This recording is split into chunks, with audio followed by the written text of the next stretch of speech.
those people because we recognise their humanity. At a solemn ceremony on a bluff overlooking the Tasman Sea. I'd like everybody who can to please stand. We have a minute's silence. Australian and Chinese officials side by side, honouring the stand a group of men took. Their actions fully demonstrated the profound friendship of the Australian working class and ordinary citizens towards the Chinese people. More than 8 decades ago. To us in Port Kembla, nothing stands out more than the pride we have in the principled stand that those men took. One of those men was Norman Gamble, a 26-year-old dock worker on the wharves in Port Kembla, just south of Sydney. He was a real character. He was full of life. He was somebody that didn't like a lot of discipline. Bless his heart, he was not your textbook dad, and did a lot of things wrong, a lot of things right. And there's my father's name just there. He's known as Sunshine. In 1938, Sunshine Gamble wrote about an 11-week standoff he and 180 other dock workers took part in after they learned the ship they were supposed to load with iron, the Dalfram, was bound for Japan. The workers feared that iron would be turned into weapons used against the Chinese and potentially against Australians as well. The guys unanimously said if it's going to Japan, we're not going to be complicit in what's happening in Manchuria. We're not going to load the ship. 180 waterside workers. Former union leader Gary Keane says the dock workers were well aware of the atrocities committed by Japanese imperial forces against the people of Nanjing.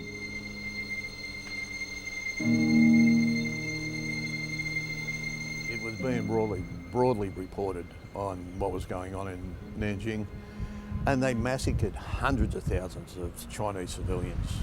You know, like innocent citizens were just being bayoneted, and the reports were horrific. It was one of the first strikes in Australia that dealt with moral and ethical issues as opposed to wages and conditions. To really appreciate the financial hardship these dock workers experienced, going 11 weeks without pay, it's helpful to consider the economics at the time.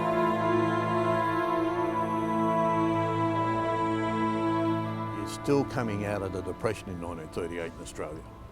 There had been no money around for the previous 8 years. Everybody had done it extremely tough. This is before the dispute. So people were just starting to get back on their feet. It wasn't just they went on strike, they were actually bashed and tried to be made to go back to work, and they stood their ground. Word of the workers' strike spread quickly. Fred Wong, a Chinese-Australian community leader who owned a fruit and vegetable shop in Sydney, stepped in to help. He, at that stage, got his associates and volunteers and Chinese market gardeners and fruit shop people donated fresh fruit and vegetables and other items of food, and he trucked them daily down to Port Kembla for the sustenance of the striking families for over 10 weeks. So if it hadn't have been for the goodness of some businesses in Port Kembla and from the Chinese market gardeners in Sydney bringing food down to workers here, people would have done it extremely tough. Australia's government sent the country's Attorney General, Robert Menzies, to Port Kembla to end the strike, earning him the name Pig Iron Bob. The workers reluctantly agreed to load the iron onto the Dalfram, only after securing a promise it would be the last shipment of Australian iron sent to Japan. The Dalfram dispute was more than an industrial standoff. It was a moral stand, fueled by concern for people the workers had never met. Their refusal to load the ship remains one of the most significant moments in Australia's industrial history. There was a great cost, but they believed in what they were doing. They believed it was the right thing. They would have seen their children go without meals. They would have seen their children get a little skinnier. They would have had a lot of pressure put on them.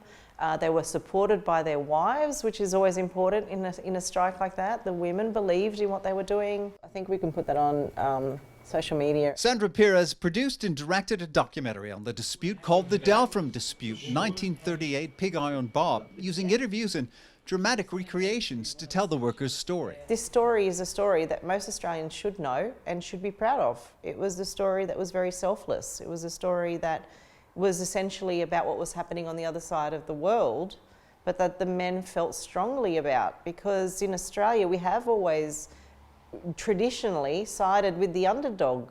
We side with the person we see isn't getting a fair go, and that was what was happening. Tian Lizu is a Chinese-born artist living in Sydney who was approached in 2018 to create a monument honoring the Dalfram workers. To see the sacrifices, especially the men, women, children, and it's the whole community stood together to doing something maybe not even many of them know who the Chinese are, but the sense of the humanity and for peace. I was very touched, I was very moved. Zhu's sculpture features a ladder symbolizing a bridge between two cultures and strategically placed holes representing the Chinese friendship knot. It is about the ordinary people, men, women, just like you and me, how we build this friendship, how we getting together in a danger time, and people can reflect on that.